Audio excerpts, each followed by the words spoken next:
All right, what's up, folks? Welcome back to the Very Shooting Podcast. As always, I'm your host, Brennan Brennick, and with me is my co-host, Justin Anderson, and we're just two guys who like shooting and shoot a lot and like to talk about shooting. So, Justin, what do we got on the docket for today? PCSL, yes, rifle things. That's right. I love me some rifle stuff. I heard little birdie told me that you shot your first PCSL match. Brendan, I'm so proud of you. I did. You got brave. You told me that I was fear. going to flake out. I did say that. I apologize. I thought you were going to flake. Well, I was signed up for one before, and it snowed in South Carolina like 6 inches, which is very rare. It snowed. No, it really did. It got canceled because of snow, for sure. And then they canceled another one because of rain and some ice. Yes, they like to cancel things very quickly down here. But so Belton Gun Club, which is where like South Carolina Sectional is, which you've shot at. That range is very good. And they have a very, very good USPSA match that I went to recently. I'm excited for that to be like my home match, basically. But yeah, they put on a PCSL club run by Ryan Flowers, who is a very good PCC shooter, USPSA GM multi-division. So I finally went to it. It was cool. I was not gonna lie, I was pretty nervous about heading out, honestly. Were you as nervous for this match as you were for your first USPSA match? I don't really remember how I felt for my first USPSA match, if I'm being honest. What about your first USPSA major match? Not as nervous as that. I was very nervous for that. Yeah. My stomach. What was your first USPSA major match? Well, if I'm remembering correctly, it was North Carolina Sectional. Okay. Yeah. Classic. Back in like 2021. That was in 21, I think. I think it was that summer, and then I went up to Vortex that fall. Okay. Sure. Yep. Or it might have actually been 2020. No, I think it was 2021. Because you started in 2020. I was A class. Yeah. Because shooting majors in your first year of USPSA is Giga Chad move. Well, it was very scary, and I got beat very hard by everyone. Even by the tactical bros, got beat very hard. Yes. But not at your PCSL match. Definitely did not get beat by the tactical bros, which is good news. I was kind of expecting I might, though, because I think most people, well, I don't know about most people. I tend to underestimate my ability to do basically anything. And I think that I probably suck at everything, and that the average person is better at any given thing than me. And I've basically had to tell myself, this is going to sound really gay, but tell myself a lot that nope, you are actually a good shooter. You're very good at shooting, and you're better than most people. Today's daily affirmation. Yeah. Basically. With pistol, I've finally kind of come to that realization. And I think part of it is both you and me, we always are comparing ourselves to guys who are better than us, and we'll always do that, I think. So that probably comes with the territory a little bit, but with rifle stuff, so my experience with rifle, I would say I'm a very experienced rifle shooter. I've been shooting rifles for a long time, as long as pistol, basically. But my training, I divvy it up towards pistol way more. I think you're the same, but I mean, it's 95% pistol to 5% rifle over the lifetime of my shooting. How many rounds of rifle do you think you shot in your life? That's a great question. Let me just do a quick, probably 50, 60, maybe 1,000. Okay. Yeah. So I mean, it's a good amount. But I also used to shoot a fair amount with rifle at my old job at Vortex that I wouldn't call training. like there was stuff that we were doing that was just like for a class, like a class I was helping out with. I would jump in, I'd run the drills, whatever, demo drills, but like teaching is not training. And then just like a lot of like content and stuff like that, content that you and me have done where we'd burn through 300 rounds of ammo or whatever. So like in terms of like actual like real training on the rifle, I just feel like it's like 5%, maybe 10% of my total like training lifetime. But obviously like I teach rifle classes and things like that. And so like, I feel like I'm a good rifle shooter in terms of like what you typically think of. But what I've never done is I've never put myself in the context of a match with a rifle. So that was super interesting because, yeah, it's very, I think the local PCSL matches are pretty like USPSA style. Like I don't think they push the distance too much, and maybe you could speak to that more, but I know at nationals they're pushing the distance and you're having some distance targets and 100-yard, 150, 200 stuff like that. But I think most club matches, I think they're mostly setting them up in USPSA base. Do you have any insight on that? Not a ton, just because at my local match is the same thing, except for usually one stage. So Okay. I only have one somewhat local club that's, you know, like an hour and 15 minutes from my house. There's another club that does them that's like 2.5 hours away. So they're far, but my closest one, they usually will get out to 150 or 200 on one of the stages.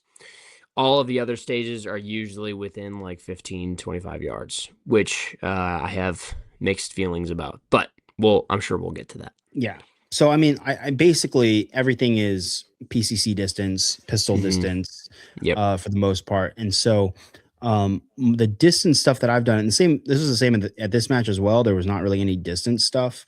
The farthest we shot was 35 yards. But like I've done a little bit of distance stuff. Like we used to teach long range classes over at Vortex and stuff like that. And so, like I would always just go shoot my 5.56 gun at those, just because it's more interesting to me. So I understand some stuff about that, but I'm not practiced up. So I was nervous about that. I shouldn't have been, because I should have known the bays were like limited size. So yeah, I guess we'll just start at the beginning. Like, first of all, the crowd there is super different in terms of like a USPSA match to a PCSL match. Definitely. I would say that it's very very multicam, very garage builds for the rifles, very LARP as well. Very out of shape, I will say. Yeah, it was kind of the typical, like I would call like LARPing crowd that nobody really seemed intimidated by the fact that it was a competition. And I'm there like in my cleats, like I don't know. I was trying to take it fairly seriously because I wanted to do as well as I possibly could. But at the same time, like my squad, there was only a couple of people on my squad who were like USPSA ROs. I think it was actually just me and one other guy.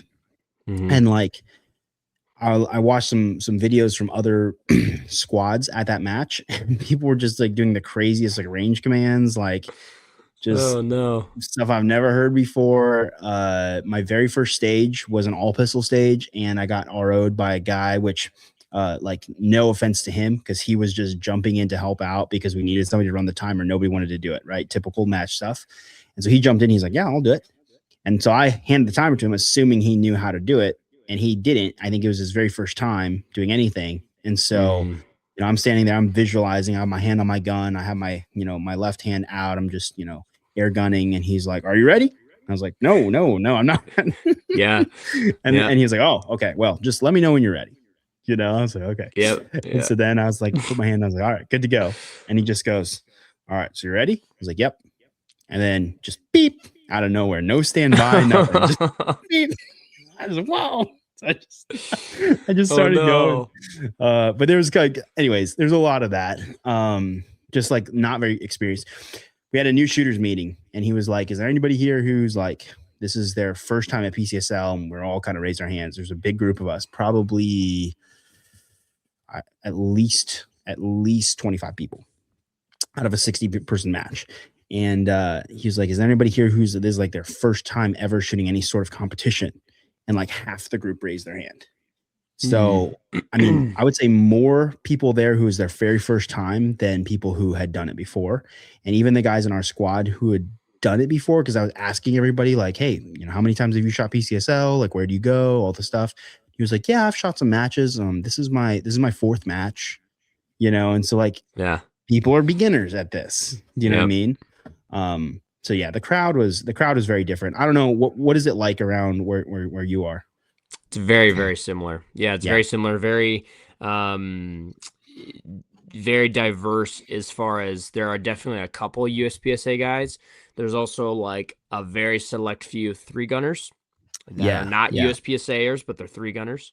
And then, the LARPing crowd. So I would say, like, at least for my local club, actually both clubs I was at, it's probably like a 20% USPSA, 10 or 20% 3-gun, and then like 60% like tac bro, LARPer, civilian dude. So yeah, lots of interesting dynamics when it comes to like ROing and everything, for sure. I'm trying to think what else would be interesting to tell folks about. The safety is different, so no safety tables, which you had told me about. But you basically can just not even uncase. So like PCC and USPSA, you can uncase and case your rifle by the side berm.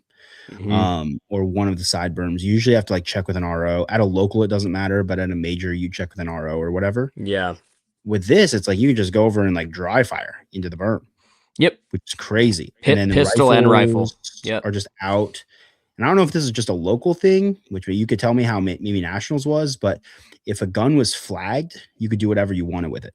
Correct. If it's flagged, it was just like lying on the picnic tables in a pile, like many guns, pointing every which way, pointing right at people, whatever. But it was at a visible chamber flag, so you could do whatever you wanted with that. Is that the same? Yes. So if the gun is confirmed unloaded, it is deemed an inert object. So the 180 does not apply, and like you wouldn't get DQ'd if you accidentally flagged someone.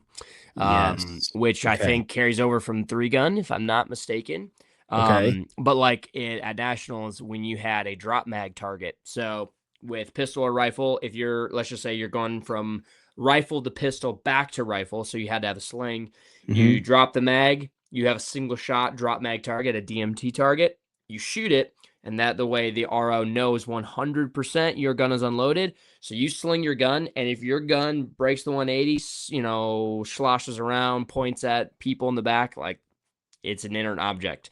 Definitely an adjustment from USPSA. It's very even classes. It's like, I don't care if your gun's unloaded, chamber flagged. You better not point that thing at me, otherwise I will get very upset at you. Right. So, and I'm sure people will still yell at you if you flag someone, right? But I'm just saying, like, it's not a DQ, because it's inert object. So, and that's crazy object. Yeah. So what they had us do pretty wild. I was thinking, like, I was driving to the match. I was like, oh, shoot. Like, I didn't bring a chamber flag. Yeah, right. And so I was like, well, it's not a big deal. Like, I'm sure someone there has extras I can borrow. Yeah. But they just had us do bolt open. So it was just like at the end, like, well, actually, there was no instruction on this either. So we just kind of started doing it. We were like, hammer down and then lock the bolt open, because in PCC, you say, hammer down, flag, right? Yep. Which is weird for some guys. They're like, why would I do that? I'm about to pull the bolt back. Yeah. It was like, well, in case you have a round in your chamber, right? And so we would just go hammer down and then lock the bolt open, and then just go muzzle up or muzzle down and walk around. So that worked out pretty well, but still, that was also kind of weird, because like some guys are very slow at locking their bolt open. It's very difficult. Oh my gosh, dude. And the make readies, that was the other thing. Make readies and the load show clear was very long. And I was long. I'm editing a video right now. Go up on the YouTube channel of my first PCSL match, and my make readies. I was like, holy cow. And I just have to like cut out half the video because my make readies take so freaking long. Because And number we're one, really good at it. I'm pretty good at it. And I was visualizing my stage with pistol rifle. And then I would mess up a target. I was like, no, that's not okay. Hang on, start over. I go back and I'm trying to just get one last good visualization in. But then also you're checking, you're loading, and you're checking your pistol and your rifle, which is, I don't know, it's just kind of crazy. It adds up for sure. Yeah. Time. And then, you know, double or triple that with someone like, you know, maybe like someone from more the LARPing, you know, crowd that is not familiar with this, you know, this process where maybe all they're used to is going to the range with the boys and running drills or whatever. And so the whole concept of load and make ready, like, kind of foreign to them, especially if they're a little overwhelmed, they're a little nervous. All of a sudden, you know, that whole, you know, 160 to 90-second make ready for us, which feels like forever, turns into a 3 to 4 minute make ready for these guys. And it's like, okay, all right, this is interesting. So in USPSA, a long make ready for us now is like 30 seconds. Oh yeah, mine's usually less than 10 or 15. Yeah, like that's what I'll take at a major if I'm like really trying to think about something and my head's not in the game. I'm like, okay, just remember this time is for you. Deep breath, think about what you're gonna do, and like lock in. And that's built in to be for the competitor. Like that's intentional.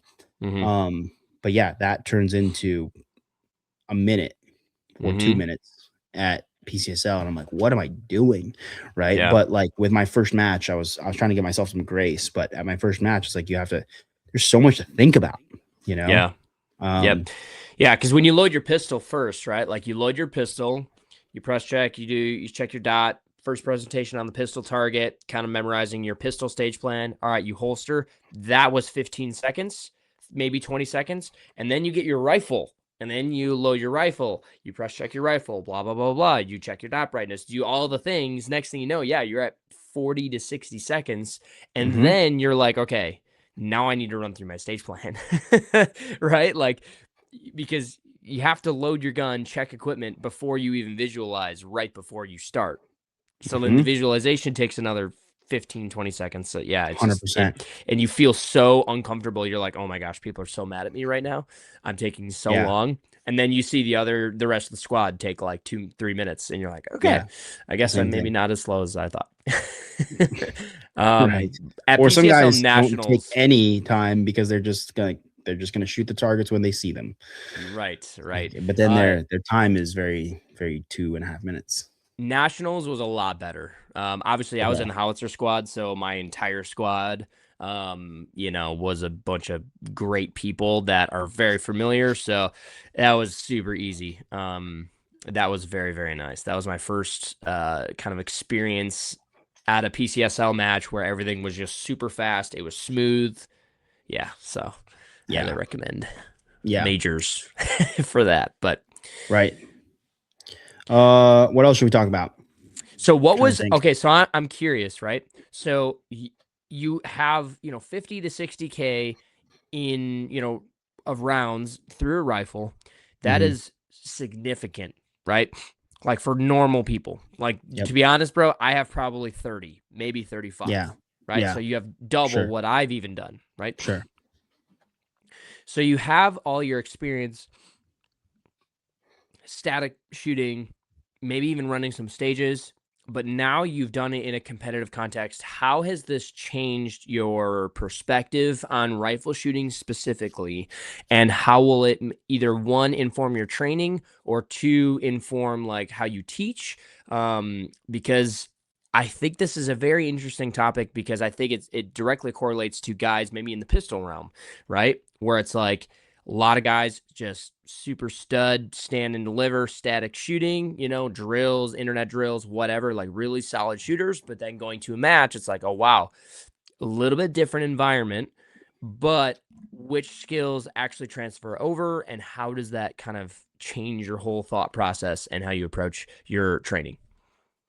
Yeah, so that's a really good question. So, and we talked about this a little bit on the phone briefly after the match.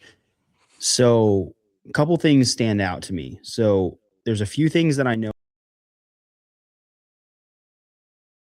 I don't need to do these things and I do need to do these things, right? Like it's just helping me categorize training, which matches should do, right? When somebody goes to their first match, like let's say USPSA match, generally they immediately discover what things they like really suck at right off the bat. Where it's like, oh man, like your hits were fine.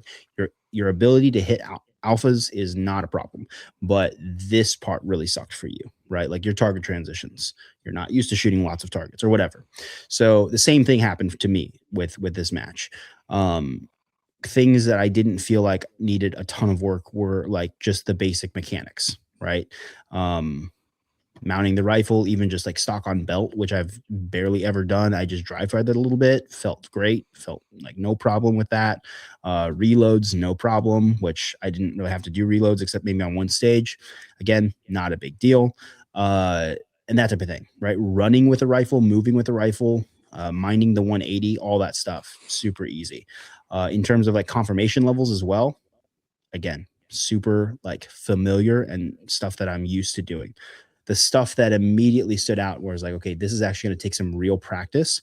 They're all things that I know how to do, but things that I never practice. Right. So, number one, shooting and entering a position while shooting. So, basically, shooting on the move. But even if you're not covering a lot of ground and trying to blend two positions, just like running over, getting the gun up and ready to shoot, as that vision barrier goes away or, whatever, that sucked for me. Yeah. Like I'd have the gun up and I just like I would either wait until I almost came to a stop to get my dot to be in the A zone to shoot, or I would start shooting early and the shots were almost always low because I'm taking a lot of steps. And every time you take a step, your dot crashes, right? Yep. It goes down. Yep. And you're taking stutter Yep. steps, whatever it is, right? You're slowing down and you just cannot float the rifle nearly as easily as with a pistol. Like with a pistol, you just hold it out in front of you and float it like a gimbal. With a rifle, it was just, ugh, it was so difficult. And so I would go to shoot and I would just drive the shots down, right? So I mic'd several targets doing that on an entry. Um, so that's big one. The other one is actually blending positions and shooting on the move while covering a good amount of ground. There wasn't a ton of opportunities to do that in this match, but what I did discover was okay, number one, that I suck at that. Number two, I think a better strategy, which I did for one of the stages and it worked out really well, is my best stage. I think I got second place on that stage to Ryan Flowers. But to blend the position, like instead of covering a lot of ground and shooting, try to do more like leaning exits. Like leaning exits with a rifle, I think are actually pretty easy because you're just holding tight onto the rifle and just kind of leaning and tracking with it. And that was pretty easy. So kind of doing like I don't actually drag my toe, but kind of that toe drag, kind of falling out of position. That seemed to work really well. So when I go to my second match, I'm going to be looking to do that as often as I can because the thing is, so many times the exit target is even if it's a partial target at 15 yards with a rifle, you can totally lean on that, right? You just have to be locked in. With a pistol, I'm probably not going to do that because, um, you know, that's a little bit more risky. But with a rifle, like when I shoot, the recoil is not going to disturb the gun nearly as much, so the dot will get back to the A zone faster, and I can take the follow up shot faster. So that seemed a lot easier to me for blending than just trying to cover distance, like a lot of distance, and shoot a lot on the move. But that also tells me that that is a skill that I need to go work on. Just like literally just walking down the lane and just shooting targets and being able to hold alphas the whole time. And I'm gonna have to look at the footwork stuff, right? Because I think that the footwork stuff with shooting on the move is maybe different than pistol. I don't know if you want to talk about that at all. But I think there's some changes that need to be made in the way that I shoot rifle on the move versus the way that I shoot pistol on the move. I do think that. Yeah, so it's funny because a lot of those things I felt very similar at my first match, my Okay. first PCSL match, where it was like, okay, wow, these entries are so hard, right? Like you come in a position and it feels like you don't know how to enter a position. Like Yes. that's how it feels. You're like, I'm so used to seeing a nice, like kind of very softly moving dot as I settle into position with a pistol. And with my rifle, it's like, and I'm like, what are you doing wrong? Like, why do I suck so bad at shooting right now? Like, what am I changing about my entry that's making this so bad? And it's not that. It's just the fact that you have an extra point of contact to your body, which is right to your core, which is right where all of the extra, movement is happening, right? So, so it's funny you say that because that was one of my biggest realizations too. One of the other biggest realizations I had, because I had mics and no shoots all over the place at my first PCSL match, was height over bore, mechanical offset. I was just like, man, you're so used to staring exactly where you want your bullets to go on a partial target, looking right, at the top perf of the alpha zone, or maybe even a little lower in the alpha zone. You do that with a rifle, 2 no shoot, 2 mic, 2 no shoot, and then you're like, okay, well, that was great. So now let me make that up. And then you get 2 alpha, 2 no shoot, whatever, right? But and also, the PCSL no shoot targets are red. So that doesn't help, so you don't exactly see your bullet holes as easily in red as you do with a 9mm hole in white. Correct. Right. Yeah. So the contrast is not there. So it's a total mind trip, because you're thinking my reticle or my dot is on the center. I pull the trigger and I don't see a bullet hole anywhere. So what's going on with that? I don't see it in the no shoot because it's red or it's black, and I don't see it in the other target. So it's like, what is going on right now? So yeah, lots of interesting things to take away there. As far as the footwork goes, shooting on the move, this is something that I'm definitely still mulling over, and I don't have a conclusion yet, but I have heard guys like Max Leograndis and Kyle Litzy say that when you're shooting on the move with a rifle or a PCC, because you have the stock connected to your upper body, you have to shoot in between steps. So you should be doubling targets in between your steps. Now, this just completely goes against everything I've taught about shooting on the move for the last couple of years, right? Like with a pistol, I'm always like, some guys think that with a pistol, you should shoot in between steps. I'm like, I do not believe that at all. Like, try doing that on a 32 round course of fire. Like, good luck, right? Because now you're putting the focus on something other than your sights, right? Correct. Your sights should be telling you when you're shooting, not your steps, right? And so I applied that same concept to PCSL, and what I will say is I have seen some amount of success doing that. At PCSL Nationals, I did 84%. I got 18th place or 16th place. I can't remember, but like that's decent, right, for my first Nationals. However, when I watch these guys shoot on the move, they do shoot in between steps. Like they practice what they preach, and I'm like, wow, I wouldn't even know how to start practicing that, because that once again goes totally against what I've done for so long. So I have to practice some of that. Meaning when they're shooting, they only have 1 foot on the ground. Correct? Correct. So it's in between their steps, right? So from the time that their weight is shifting from their toe of their, trailing foot to the heel of their leading foot, right? That's when they're actually deciding to shoot, because that's when you have the least amount of disturbance in your sights, right? It's right before the crash. Typically, the way that I teach shooting on the move is, hey, the crash is going to happen. Let's not run from it. Let's just learn how to minimize it, right? Soften it, right. Yeah, exactly. Soften it. So let's, peel our feet, exaggerate the heel to toe movement, bend your knees, drop your butt to your heels, glide your hips, tighten your core, right? Those are like the 4 principles that I teach in shooting on the move. And that usually stabilizes your dot really well. From 25-yard line to a 5-yard line, I can move and shoot 25 rounds all alpha, no problem, right? But with a rifle, it's like you try to take that same concept, and no matter how soft you make your step, your sights are definitely moving more than with a pistol. Straight up, like 100%. Well, and I think it's because with pistol, you can kind of make a little micro adjustment as you go, because you're target focused to the A zone. You're fighting to keep the dot in the A zone the whole time, right? And so when you see the little movements that your body is creating, number one, you're trying to minimize that with your body. But number two, like you can actually adjust the gun a tiny little bit. And in fact, the gun is moving a little bit anyways. And I feel like it's just that gives you the forgiveness right there. With rifle, because it's connected here, every time the step happens, it will move more. And it would take way more like very deliberate effort to pull the dot back up versus when it's just floating and not connected. So yeah, the shooting between steps thing, I know we talked about that. Like I'm definitely gonna play around with that because that seems what's interesting is that seems very, very uh the same idea as what I was talking about with leaning exits. Like the leaning exits felt very easy, but the shooting on the move, like covering a lot of ground, felt horrible. So basically, you're doing that float step where you're just basically doing a bunch of leans, but you just have to kind of smooth it out. So yeah, that's super interesting.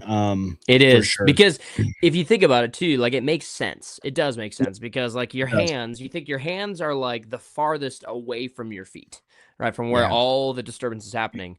But then like your chest is a lot closer to your feet. And if it was your hips are even closer. And that's where like the further closer to your feet that you get, the more movement is happening. And so it's like you have the farther away you can get from it.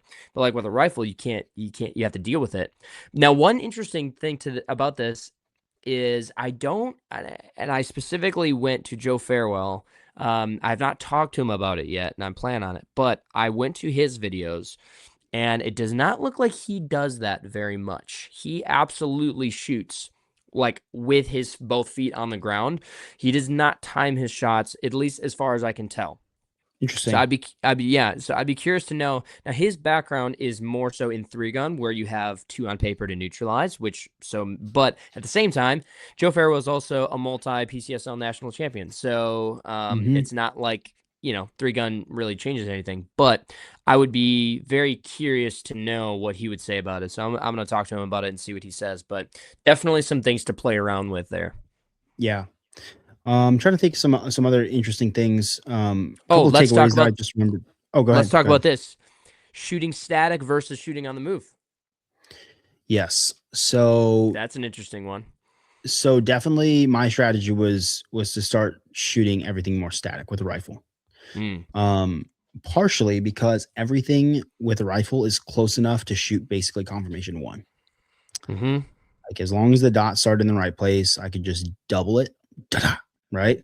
And just watch the dot wiggle in place, right? And I'm shooting a braked gun, right? I have a Surefire, whatever, brake on it, the SOCOM brake.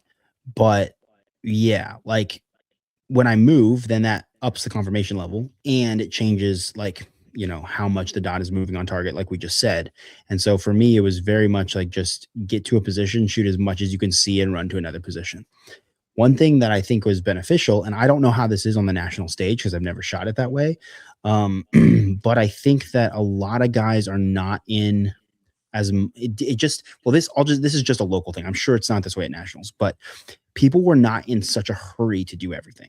Like everybody was just like, okay, run over here, shoot what we could see, run over here, shoot what we could see, but there was no like real pushing for efficiency, trying to cut corners, trying to hustle super hard. And like that was very confusing to me. So people would just kind of get there, they're boom, boom, move, boom, boom, move, boom, boom, break the gun down, run, get comfortable again, and then do the same thing. And I was like, okay, well, if you could just blend those two things a little bit, like have the gun up ready to go when you get into that position, even if you wait to shoot, do a little bit of a leaning exit, those types of things, it'd be so much helpful. But like I was over there just like sprinting around as hard as I could and totally out of breath after every stage because it was way more shooting than I'm used to.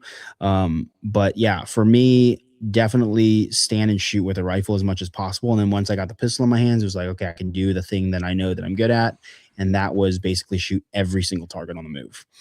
Now, I don't know if that should change a lot for me as I get better at the rifle game, if I'm going to need to start taking all the rifle targets on the move or not. Like, I don't know. I'm not sure.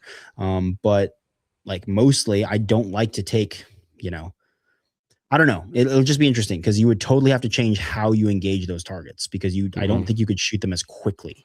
And with so many of them being confirmation one, like, I don't know, it would change the strategy a lot.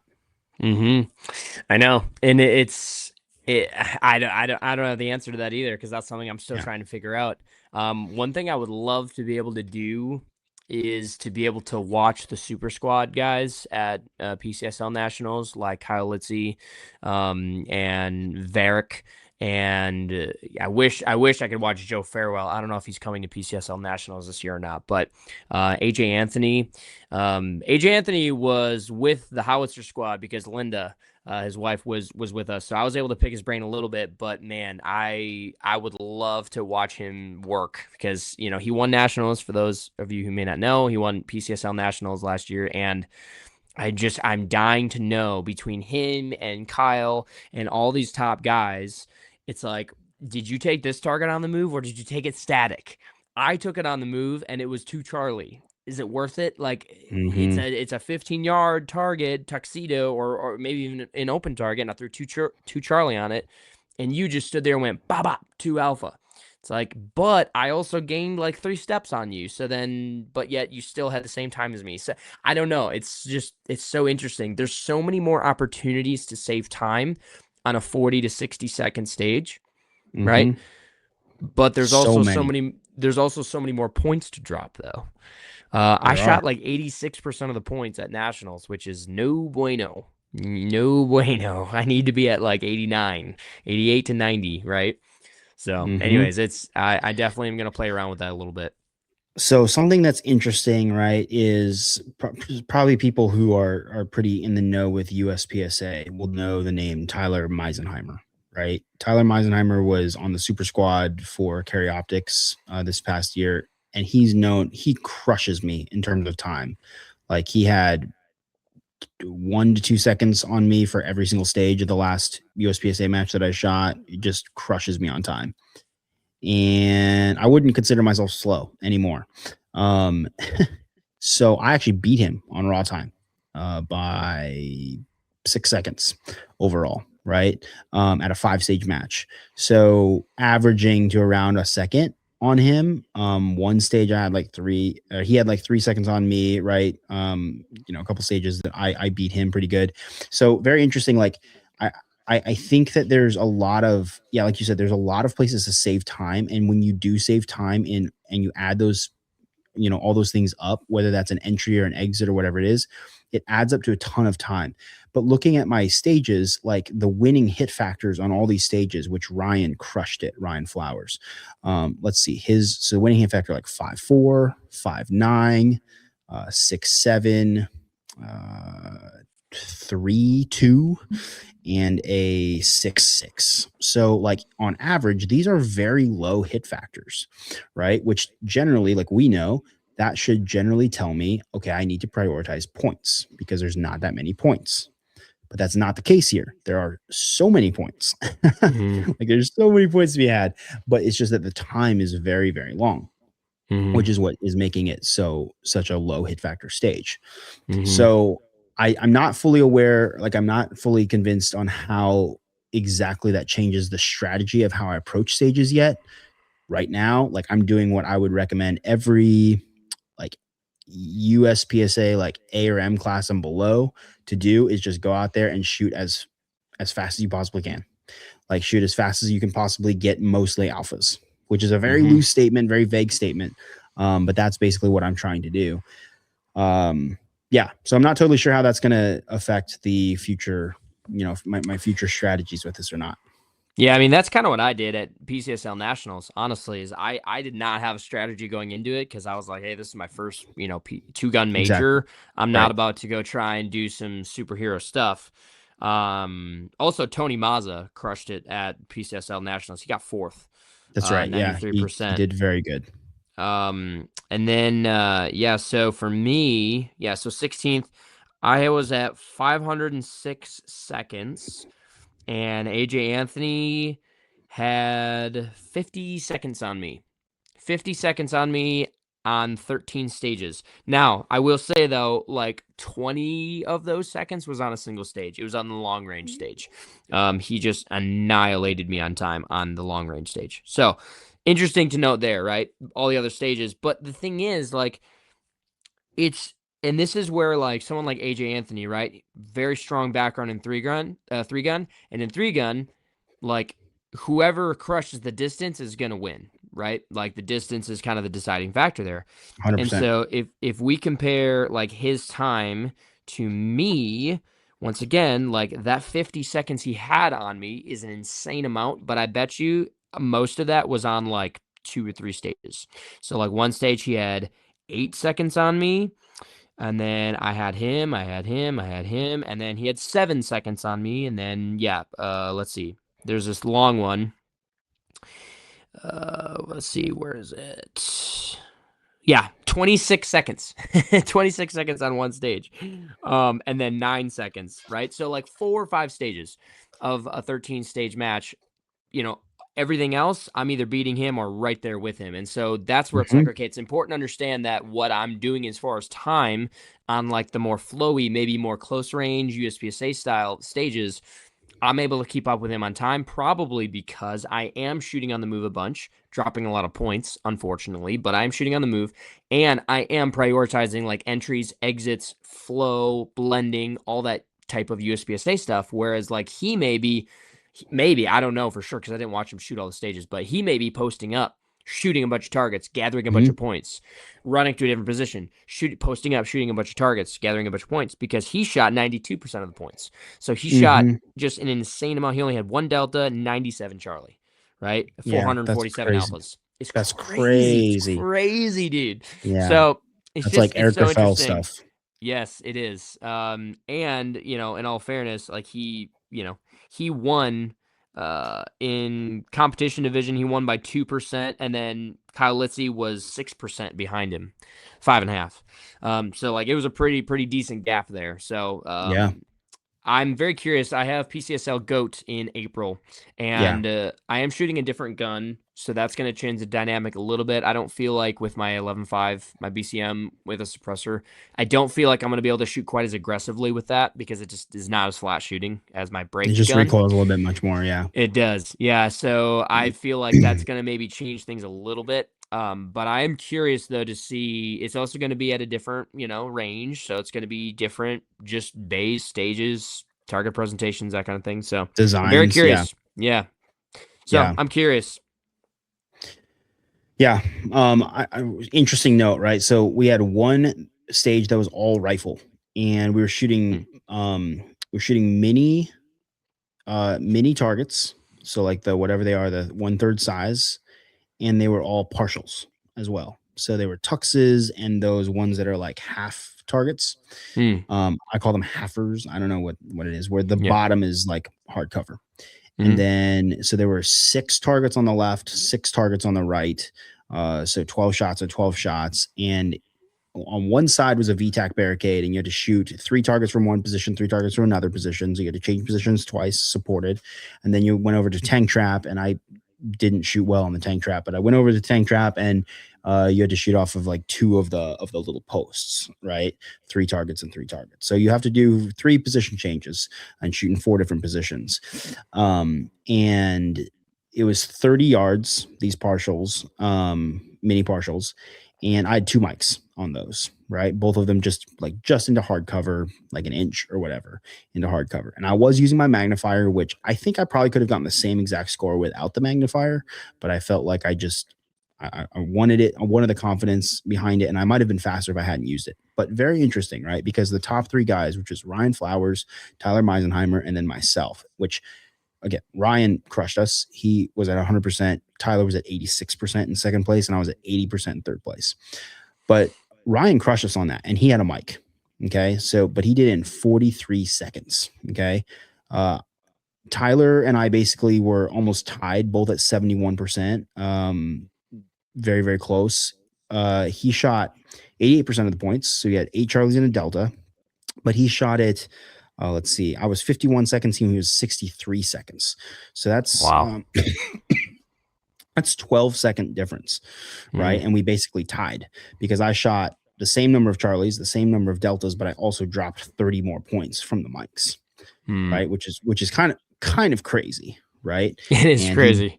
he barely beat me. Like at a major, I would consider that to be a tie, truly. And then the winner, Ryan, he shot good points, but still, like I shot 88% or 82% of the points. He shot 90% of the points. And that hit factor winning there was only 3.2. And so when I look at the difference between my time and his time, there's, let's see, 8 seconds there. In terms of points, that's only 24-point difference. Yeah. For that crazy. Much time. I know. 24 points, which is a lot. That's 12 Charlies. But if I lost a stage by 8 seconds in USPSA, I might as well pack up and go home. Yeah. Pack it up. Go get into golf or something. Because if it's an 8 hit factor stage and I lost by 8 seconds to some dude, like now I'm down 64 points on one stage. Like that's horrible, right? But on this, it's only 24 points difference, right? Like that amount of time. Obviously, he shot more accurately than me, so he got me by a lot. But I just thought that was super interesting that you could have that big of a gap and still be that close. So, anyways, I think we've hammered that horse interesting. Dead enough, but the strategy is so interesting. I'm sure we'll do more podcasts about it as we figure out more. But yeah. Trying to think, there's a couple other things I wanted to mention from this match that I thought were kind of interesting. Number one, like everybody has super janky rifle builds. Yeah. Like seriously janky. And I don't know what, like, it's just like garage stuff, like, stuff they imagine in their head and they made come to life and then they just bring it to the match. But there was some crazy janky stuff. Adult Legos, bro. Adult Legos. It's just adult Legos. Don't everything goes with everything. Exactly. What is spec? What is spec? Yeah, so that was who's that? that was kind of crazy. One thing that I know, and it was from that all rifle stage that I have to work on a lot, is building positions, like building supported shooting position. I sucked at that. And because you can't dry fire it during the walkthroughs, it's very hard to tell like what you want to do, what height you want to be at. And I had some pretty good positions down, but I didn't practice it enough, and I didn't visualize the positions that I wanted to build enough. So then I went to do it. All I did was squat, and I was just squatting basically on my toes. Heels weren't even touching the ground, and I was the most unstable of all time, right? Yeah. And I was like, okay, wow, that is something that is so easy to dry fire on many targets, like in the garage. So I want to do that a lot, because I know how to build a good position generally, but doing it at speed under the timer, it just like went out of my brain completely. Even the way that I was mounting the gun on the barricade, I was like, what am I doing? I'm like barely holding on to the rail with one thumb trying to keep it up. It was horrible. So I definitely want to practice that. And I don't know if you do a lot of that, but I do not practice that much.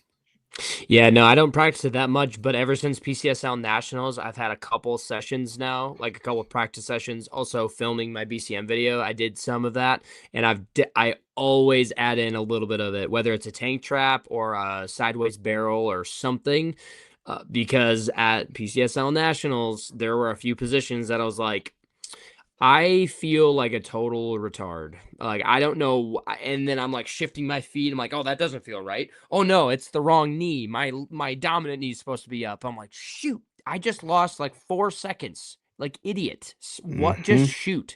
But you have to do that, when, at least for us, if you're like really, really, if you're very marksman, then maybe you don't. But shooting those minis, I practice the minis at like 50 yards. They can eat your lunch. Yeah, and a lot of times the minis will be plastered on a no-shoot target. Yes, and so therefore it's like, so it's like, okay, what's the risk? Well, the risk is a no-shoot. It's not just a mic, it's a no-shoot. And so it's like, okay, the strategy then becomes, do you try to get alphas or do you just get 2 on paper? But 2 on paper, that strategy is a little risky, because aim small, miss small, right? It's probably a low hit factor stage as well, and so you're throwing away Exactly. very valuable points.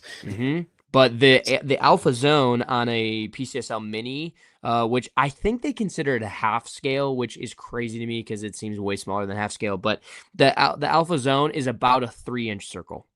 Yes. I measured it. It's like 3.5 inches tall by like 2 point something wide. And so essentially it's a 3-inch circle at 50 yards. Not the most insane thing in the world, but it is tough, right? If you're trying to get alphas. So I have a lot of work to do there for sure. Have you ever shot a PRS match? I have not.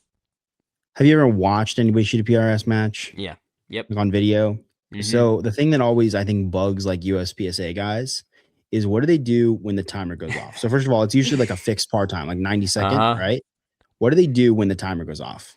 They set their bag.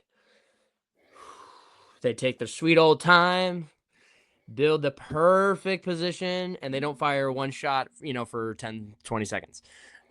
30 seconds maybe, right? Yeah. And these are PRS guys are going to be so mad in the comments. Punching the air, right? But these are good PRS guys that I'll watch do this. They get there, they put their bag down, they maybe even adjust a little bit, give it a little pat, put the gun on there, deep breath, right? The bolt's still open, right? It's a whole thing. Well, why are they doing that? Because the shooting part is so difficult that you have to build a good position. And so that tells me in PCSL, it's nothing like PRS, obviously, and they're going to laugh at me shooting 35 yards, right? But like, I need to build a position that will allow me to shoot faster in that position because it'll ultimately save me.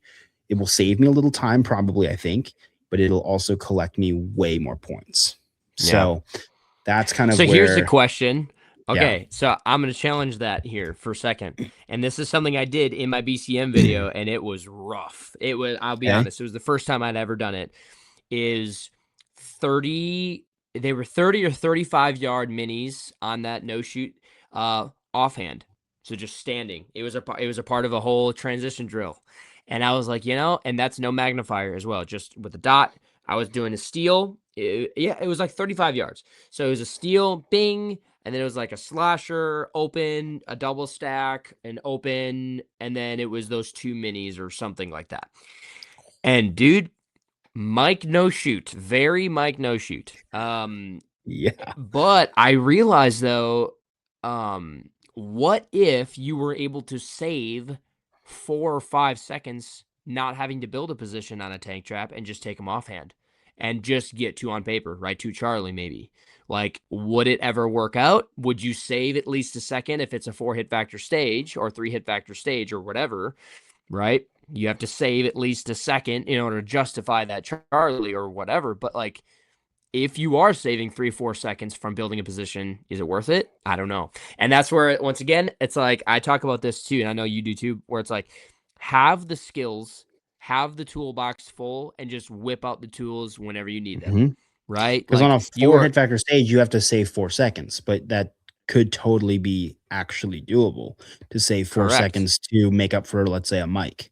Like 4 seconds faster would actually get you, that'd be 16 points. So you'd actually be a little bit ahead. Kind of crazy to think about. It's crazy, right? So anyways, it's like have the skills, pull them out when you need them, and experiment. I mean, dude, you and I are leaning on 6 years of experience in USPSA with, for you, well over a dozen majors, for me, well, both of us, well over a dozen majors now. Like, we have a ton of experience to draw from. And then with PCSL, it's like, it's like a whole new thing. I mean, truly, it's learning. New thing. It's a new thing. And to be honest, I love it. I love I love sucking again. I mean, I still, sometimes suck with pistol, but generally, like, I like feeling the newbie feel, because then it's like there's so much growth to happen. There's so much growth to be had. Yeah, and you're not just grinding for 1% or 2%. You're like, I'm going to think about that and like be 10% better because I gave it some thought. But I just never thought about it before, right? But now that I'm thinking about it, I can be more intentional. Go to the next match, even with no practice, I can be like 10% better. Right? Where it's like, I'm just not going to try that. That was stupid before. Okay. Yeah. boom, you're better, right? So it's Yep. like it's pretty cool stuff. There's another thing I wanted to talk about, and guys, I'm sorry this is so disjointed, but it's just basically just our thoughts, right? Yeah. Oh, rifle grip, support hand grip on the rail. I have transitioned recently into gripping the rail very far back, like very close to the magwell. Um, I see a lot of people do this. A lot of PCC guys do this, and at first I thought it was really stupid because I'm thinking, okay, well they're using like the carbon fiber rails. They have no lights or lasers or anything like tactical or suppressors on there, so the gun's very lightweight, and you could totally get away with that. Um, I'm finding that, and my PCSL gun is kind of stripped down, no light, right? Just a dot and a magnifier. I'm finding that my transitions are better with it, holding the hand farther back, and I don't know why it's better, but partly I think it's just I'm kind of locked into like almost like a turret, and I'm just letting the barrel stick way out versus when I put my hand all the way out on the rail, I'm trying to like direct the muzzle a little bit too much. And technically, like I was taught when I first learned rifle that you'd have more control that way over like where the muzzle is going, more control over the recoil.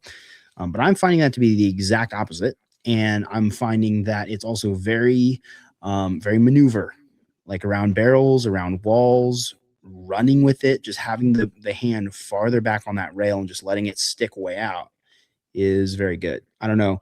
Have you played with that at all? Have you changed that at all? Yeah, definitely. So, the person that I was most influenced by was Joe Farewell and Okay. Kyle Yeah. Litzy both say this, where essentially, if you have your support hand grip on a pistol, Yep. take your pistol away, throw in your rifle. That's about where you want your hand to be. And for most rifles, it's closer to the receiver than it is the muzzle, like on a Yes. 16-inch gun. Oh yeah. It's not like you're, touching the magwell or anything like that, but like it's way closer than you'd probably think. And so for me, like with where I have my rifle set up and where I have my hand, it is almost exactly where my support hand is on my Mhm. pistol.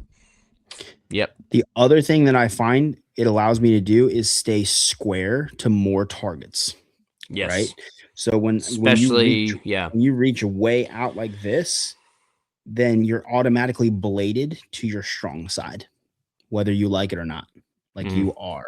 You're just Yeah. more you're favoring that way more. When you bring that hand back and are holding it more like this, it's so much easier to turn to your weak side. Yeah. It's like this to this. Like, yeah. Yes. And Yep. we know Especially, that with your stance too, you don't always want to have your strong side foot way back because if you're hmm going to go left, for me, hmm like my right foot back and I want to go left, like then I'm basically like I have to do a repositioning step or a drop step or something like that. hmm And so you want to stand more basically isosceles, right? hmm Um, instead of with the foot dropped back for practical shooting. So the Yeah. rifle, that's pretty different. Like that's not what I typically do. Standing, just stand and deliver stuff. So like that's another thing that I want to kind of look at like, can I reliably control recoil for as long as I need to with my feet not nearly so offset, maybe just a tiny bit offset, right? hmm But it allows me to keep my shoulders way more square and exit to my weak side so much easier. So I'm hmm loving that change a lot. And I also feel like I have a lot of strength to be able to just pull the gun back into my shoulder versus when it was way out here. I felt like it was almost a little disjointed, which technically I should have more leverage out there, but I don't know, just having it a little bit closer with the same type of feeling that my strong hand is. I don't know. It's feeling really good. Yep. Yeah, I agree. I agree. So before we end this, let's just talk about why you should potentially shoot rifle. And I know I didn't probably fully answer your questions earlier, but kind of like how this maybe applies to the listeners, whether they're instructors or whether they're just like they just have rifles and they enjoy shooting them.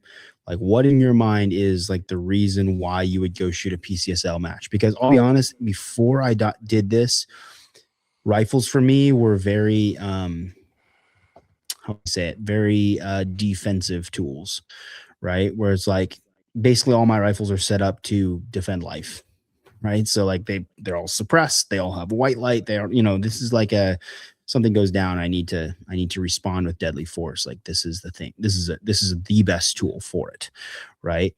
But kind of looking at it from a game side, which PCSL is totally a game, right?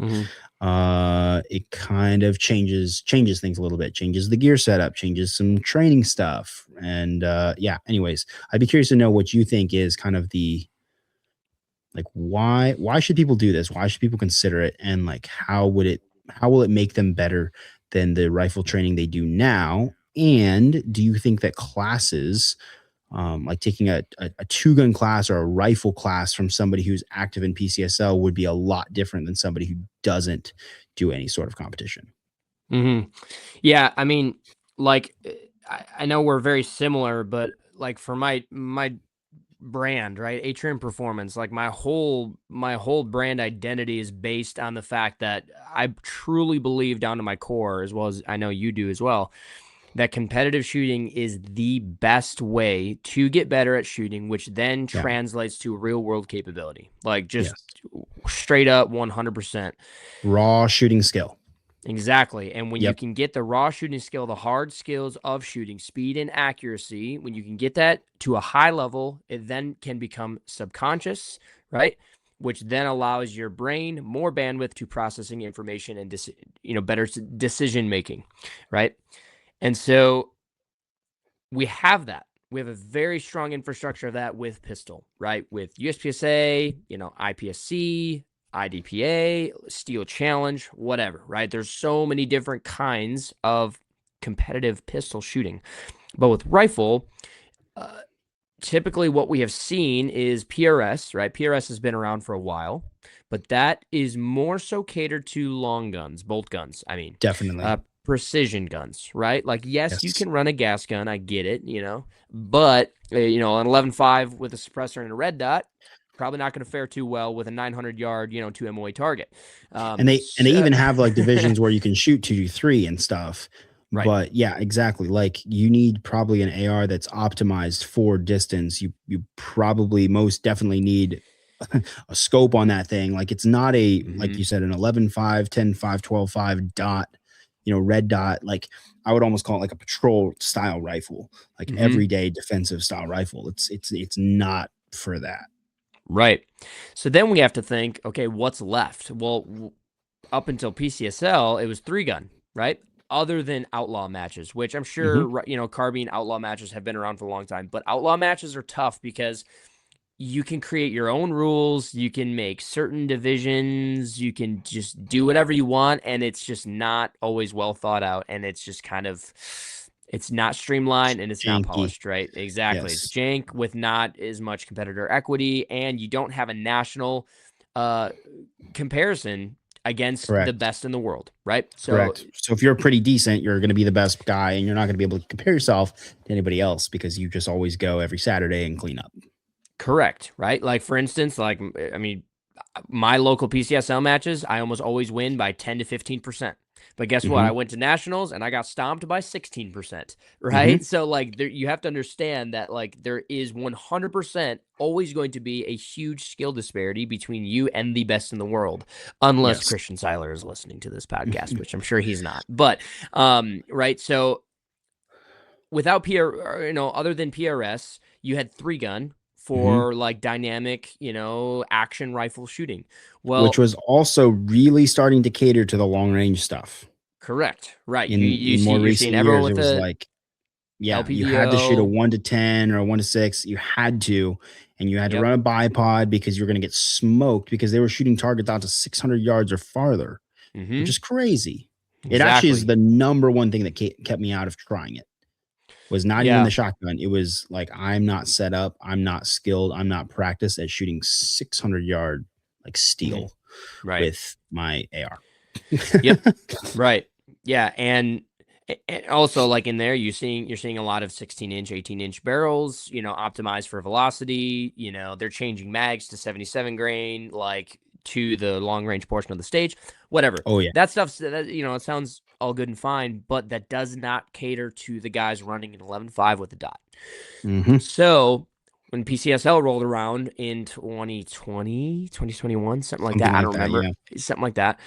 That was like the answer, right? Because it is a national league created by a multi-world champion, Max Lograndis, who understands the game of competitive shooting. He has a lot of experience and he knows what people want because he's a young guy, right? He's a young guy in his 30s who knows what we want, right? And so, kind of diverting back to your question specifically, I believe that all of the same principles and benefits that you get from competitive shooting with a pistol, you get 100% with a rifle, where you, once again, you talked about this in your YouTube video, where you, number one, you get a context for what to train for. Yes. Without competitive shooting, what are you training for? And I understand you can train to just be a better shooter, to be a better defender, and I get that, and that's fine, but it's not clearly defined. It's not specific. It's like going to the gym and saying, I just want to get stronger. Well, yes. You probably will get stronger, but any personal trainer is going to be like, bro, you need to have a goal. You need to have a weight goal. You need to be able to have a PR goal. Like, what do you want to be able to bench, right, in 6 months from now or whatever, right? So before you tried PCSL, what was your context for training rifle? It was unknown. It was unknown. It was just looking on the internet, shooting drills, having fun. Like, if I'm being totally honest, I've always enjoyed shooting rifle. And it was unknown. It was just kind of in limbo. How did you get better? And how did you know you were getting better? It was pretty much just shooting drills, like shooting a certain drill where it's like, oh, I did better than the last time, or I saw this guy on Instagram who I thought was a really good rifle shooter, and I was almost as good as him. Awesome, that's great, right? You know, it was just the typical kind of Instagram online shooting drills and comparison. For me, I think that's interesting. For me, there is it's been very specific where it's been a copy of pistol stuff. So competitive shooting has been informing the way that I train pistol, and I'm leveling up, learning all these skills, right? And all these things, learning what to look for. And then with a rifle, I would do the exact same stuff, but I would just be like, well, I guess I should probably do it at a farther distance because rifles can shoot farther. Right. And that was it. So like, okay, well, I guess it's the exact same stuff. I guess, blending targets is the same. Blending positions is the same. Confirmation levels are the same. And the ideas are very similar, but because I didn't have any context for it, some of those ideas are maybe not the move, right? Like I don't know if we talked about this yet today, but like blending targets. A lot of the top guys are not blending targets all together because number one, they're splitting faster than they actually transition. They're putting 12 splits, 13 splits on that, and they can't put a 13 split on the next, or a 13 transition on the next target. And they're waiting to get their dot to where they need it to be, and then they're doubling it super fast. And so like, that's not the way that I would do it with pistol, because if I transitioned to pistol shot those exact same targets, it would be bop, bop, bop, bop, bop, bop, and it would sound like 6 perfect shots, right? It's like, okay, maybe that's not the move actually here, right? So like, I was just making the distances longer, but making it the same as pistol. And the context changes the way you do things because now I have something to train for. And it's frankly just more challenging. And I can go test it. That's the other thing. That is the key. And see if it's working, see if it's better. Yes. You have something physical and tangible to base your data off of, to base your progress off of, and to base your capability and your skill off of. Like, you can prove and say, yes, I can prove that I am a top rifle shooter in the country or in the world or whatever, right? I can prove that I'm probably the best rifle shooter, right? Or whatever, right? In your group of guys or whatever, right? Yeah. And so I think that is a super powerful thing because it builds confidence, right? And I say this to my students all the time, where true confidence does not come from personal affirmations. It comes from proven progress or previous success. And so when you are training with a platform and you're building skill with rifle or pistol, the only way to have true confidence is to have proven progress or previous success. Well, how do you define success in training if you don't have a context, right? It's just kind of like, I think this is good, or compared to this guy, it was good. Based on your feelings or whatever. It's not based on metrics. Right. And so in competitive shooting, right, it puts numbers to everything the same way that we put numbers to shot timer, right? In our time, we put numbers to scoring zones. Competitive shooting just puts even more numbers to your overall performance. And I just think it's so good. And so, like, for me, how do you think our confidence is now after, obviously you've shot one match, but after competing in PCSL now for a year or two, how will your confidence be able to run a rifle for home defense or for, maybe more like civil unrest? It's going to be so much better too. And it's a game like changer. for the tactical guys or the wannabe, whatever, militias, or I don't know, whatever you think that your role is, right? And whatever reason you think you might need to break out a rifle, right? Let's just take home defense, dude.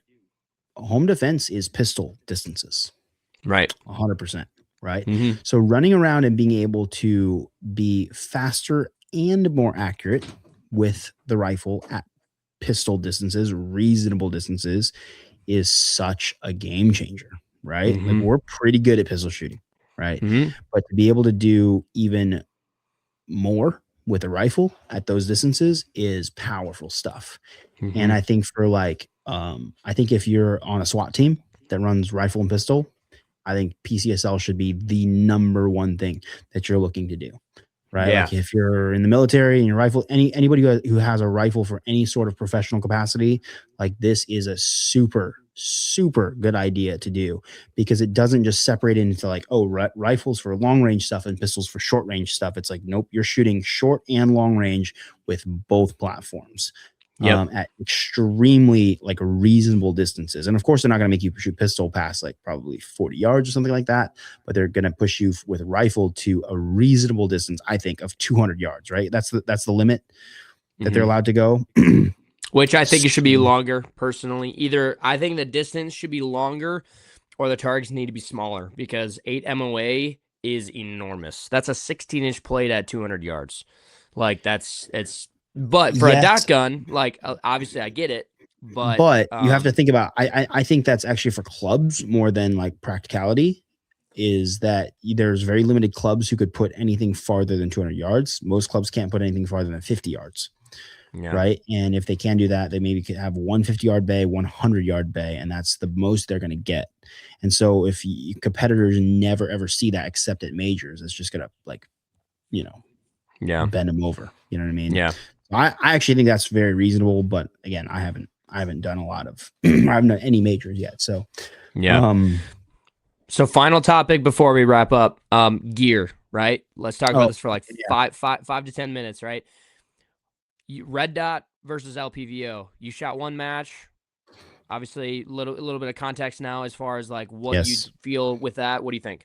Yes. So I have guns that are set up with LPVOs. I have guns that are set up with red dots. I have extensive experience on both. I prefer red dots for pretty much everything. But I do think LPVOs have their place.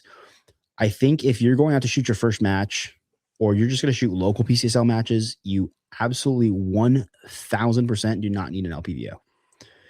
And if you're using that as an excuse to not get out there because you don't have an LPVO gun, stop it. Like, put a $200 Holosun dot on your gun and go shoot the match. You will be 100% fine.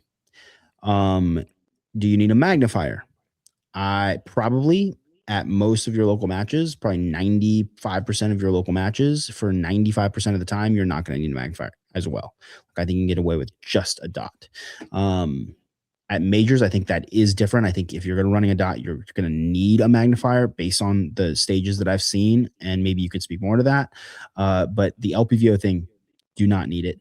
And I think if you're I actually saw a lot of beginners there running LPVOs, and they were struggling with the very like close dynamic stuff, getting the right eye relief and just unforgiving stuff, shooting on leans and different things like that. Just not worth it. If you are going to go LPVO, I think you need to go an expensive LPVO that is a very bright red dot inside of it, illuminator reticle, because if you don't, dude, you're going to be shooting at white targets in the sunshine at 10 yards away. Like, you need something that's very bright and easy to pick up. So my recommendation in terms of optics, 1000% go with a dot. maybe throw a magnifier on there if you can. I took the magnifier completely off for all the stages that I didn't need it. And if I did a major tomorrow, that's the setup that I would run.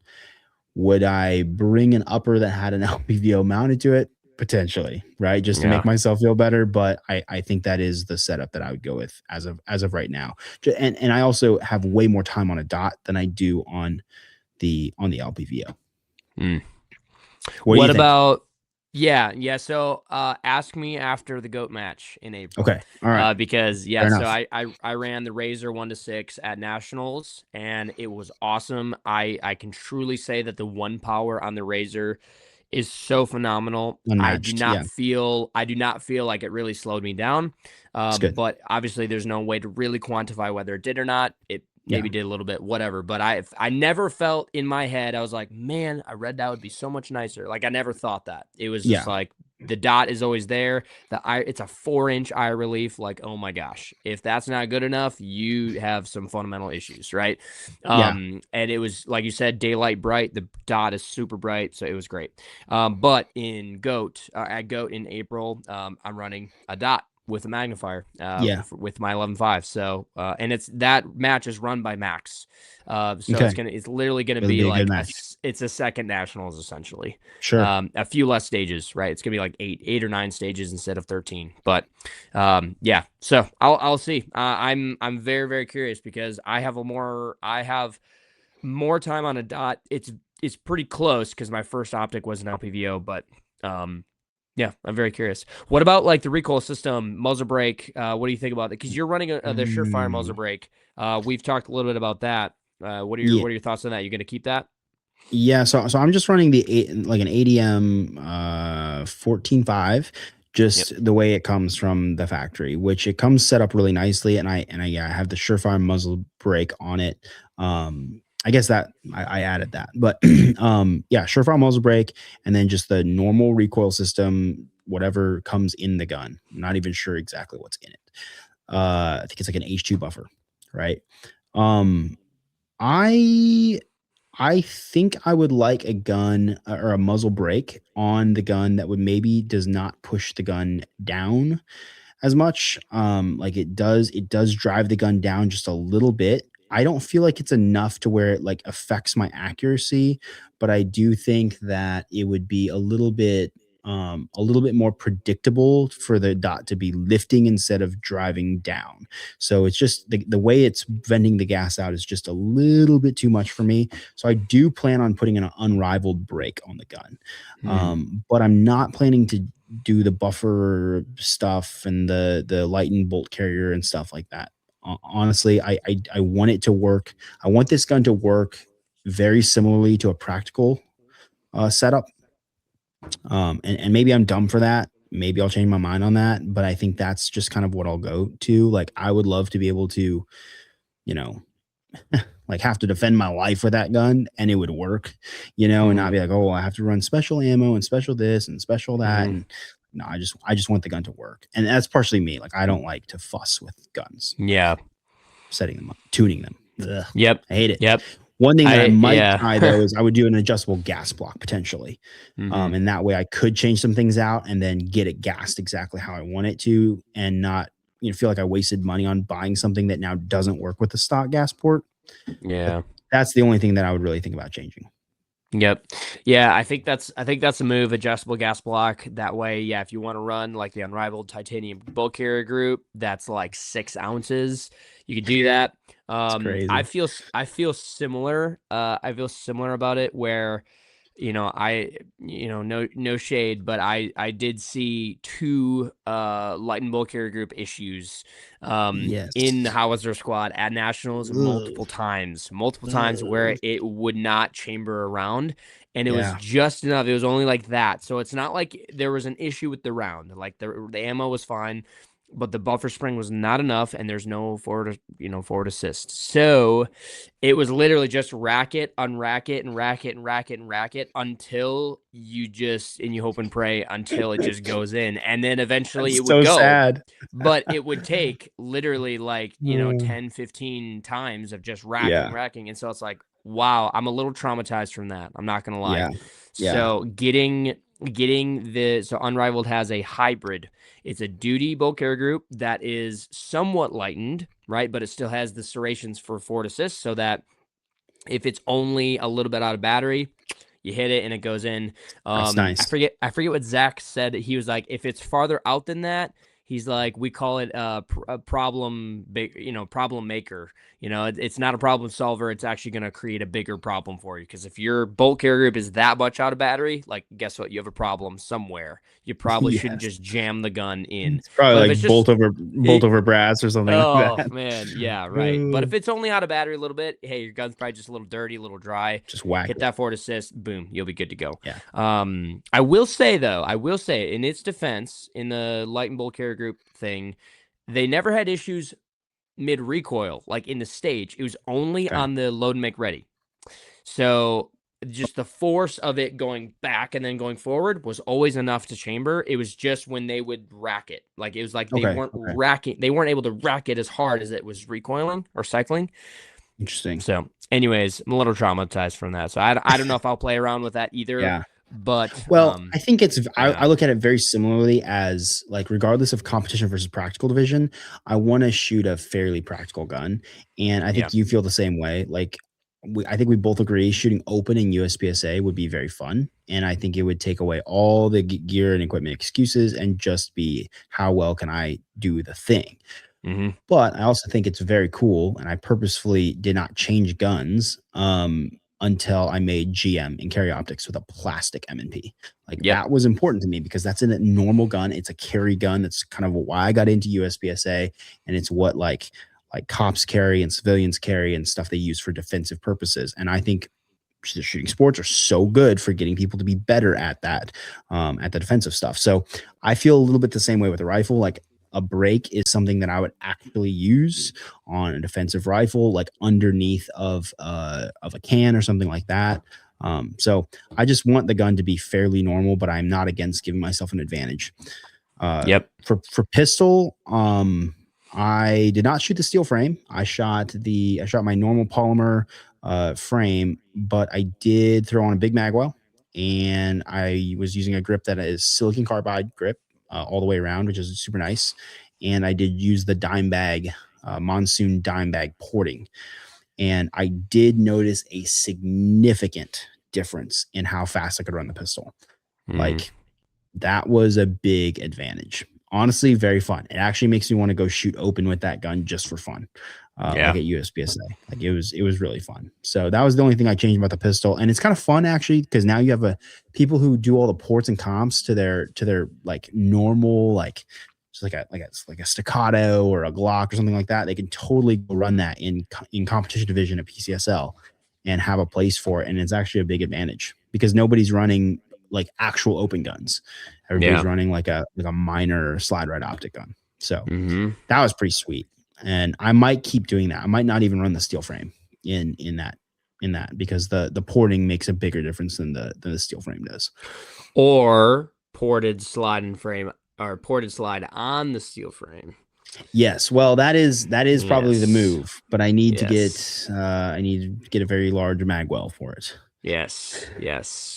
Carver Custom or Floyd's. Yes, very competition. Yes. Yeah. So it's very exciting. In terms of the belt setup, didn't really change anything. Just added rifle mag carriers. I was not running 40 round mags.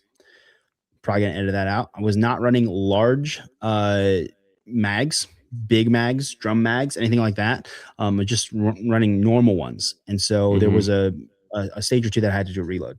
That probably wouldn't have that at a major in competition division, but I'm running my reload mag up front. I think you do the same thing, right? Yep. Ooh, that is very fast. Yes. So much faster than back on your belt, like behind you. It's crazy. So I'm a big fan of that. But when I was squatting to shoot on the tank trap, it was like digging into my thighs super bad. Like, I bruised my thighs super, super bad doing that, just the way it was. So I'm going to have to find some sweet spot for that. But I think I'm going to set up a dedicated PCSL belt. I don't think I'm going to try to like flex my USPSA belt into it. And I know this too. I think I am going to try to run retention full time. Yep. Like, yeah. For goat, I'm going to be running an ALS holster for sure. Yeah, because you're running around with a loaded pistol in the holster, right? And I don't know, it's heavy. You're squatting, kneeling, prone. It just would be a horrible way to DQ. Yeah, for sure. So love it. Cool. Well, guys, sorry for going a little bit long, but hopefully you guys stuck with us, and appreciate you guys tuning in. If you haven't tried PCSL, we recommend it. Go try it. Go shoot a local match. You don't need to worry about going to majors. Like, just go shoot a couple of local ones and figure out. I think it'll give you some context for how to train with a rifle better. And I know it's definitely going to influence the way that I train and the way that I teach. And I'm sure it's going to do the same for Justin. And yeah, I'm looking forward to doing more of it and showcasing it more on the channel. I know Justin's put some stuff up. I'm going to put up my match as well. And so hopefully that stuff is useful for you guys. And make sure you're subscribed to both of these channels. We'll keep cranking these podcasts out for you. And until next time, y'all have a good one. See you guys.